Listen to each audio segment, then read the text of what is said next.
Happening today, Atlanta City Council is set to vote on the city's portion of funding for the future Atlanta Public Safety Training Center. This has been a hot button issue here. The council is expecting protests, and that is one of the reasons why City Hall is shut down today.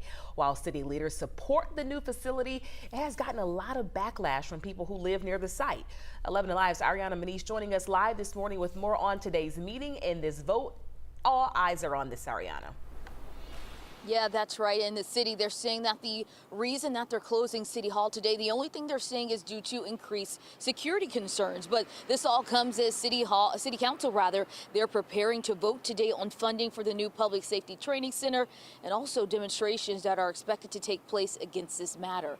Now, the funding measure will provide a $30 million payment to support construction of the training center, but those against the plan, they are not letting today's vote go down without rallying against what they call Cop City. Now, despite City Hall closing today, people are still allowed to show up for public comment for today's meeting. All other businesses will only be handled online. Now, for those who are planning to attend the meeting, things like liquids and aerosols are temporarily banned. Meanwhile, those against the project, they believe that this closure is to hinder people for showing up for public comment. But City Council President Doug Shipman says this is just a safety precaution.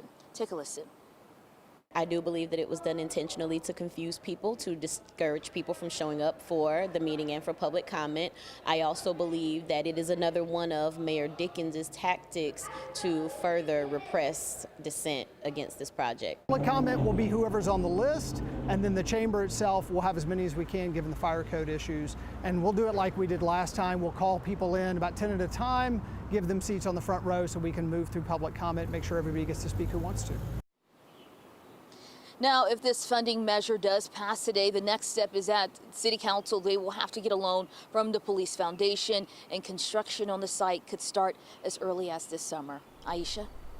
Ariana, thank you. So just last week, 3 people were arrested on charges of money laundering and charity fraud related to the training site. Now, they were organizers with the Atlanta Solidarity Fund. The group has done legal advocacy and fundraising work for several years. A judge did grant all 3 of them bond. And so these are the people who help protesters, if they were to get arrested, need to be bonded out. So both Georgia's U.S. senators shared their thoughts about the arrest on Twitter. Senator Raphael Warnock shared a series of tweets saying, "I am concerned by what we know about last Wednesday's show of force against the organizers of an Atlanta bail fund and the questions it raises." Senator Jon Ossoff also sharing a thread of tweets saying, in part, "While protecting public safety, state and local officials must uphold vital constitutional rights to free speech and peaceful assembly." So many layers to this story. So for all of our coverage of those arrests and the Atlanta Public Training Center, head on over to 11alive.com.